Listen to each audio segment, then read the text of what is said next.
Imagine a church that once had the power to draw in the world's biggest celebrities, filling stadiums with millions of worshipers, and creating an empire of music that crossed borders and touched every corner of the globe. But all of it, every bit of the glitz, the glamour, and the glory, came crashing down with just 3 words: we need to talk. This is the fall of Hillsong, the church that captivated the world, and the shocking scandal that threatened to destroy it all: Hillsong Church. For years, it stood as a symbol of success, innovation, and celebrity. Its worship services broadcasted to millions, its music filling the airwaves, and its pastors on magazine covers beside the biggest stars in the world. But in 2020, the unthinkable happened. The church that once seemed untouchable was rocked by scandal, and it all started with one man's fall from grace. November 15th, 2020. A text message lands on Carl Lentz's phone. 3 simple words: we need to talk. The message comes from Brian Houston, the founder of Hillsong, the man who built the church from the ground up.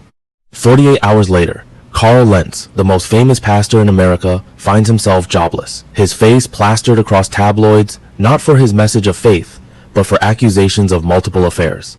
It wasn't just the affair that shook the foundation of Hillsong. Carl's fall was the first domino. What came next would expose something far darker, something deeper than just one man's mistakes. The story of Hillsong's rise began decades earlier, in 1983, in a small suburb of Sydney, Australia. A young pastor named Brian Houston started a church with just 45 people. At first, nothing about it screamed revolution. But Brian had something most pastors didn't: an instinct for branding before branding was even a thing. He understood that the church needed to feel fresh, modern, something that could speak to the people of the 21st century. By the early 90s, something big was happening in that church.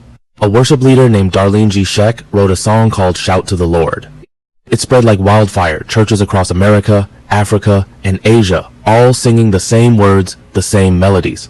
But this wasn't just a song, it was a movement. Hillsong wasn't just a church, it was the soundtrack to a generation's faith. By 1999, the church dropped its old name, Christian Life Center, and embraced a new identity, Hillsong. Clean, simple, and unforgettable, just like a brand. The music kept coming. Oceans, what a beautiful name. Cornerstone, if you've been to church in the last 2 decades, you've sung their songs. They became the anthems of modern worship.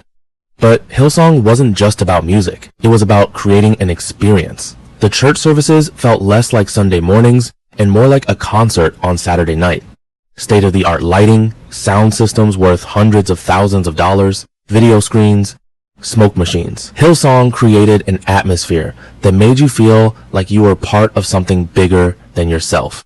And it worked. By 2010, Hillsong wasn't just a church, it was a global franchise.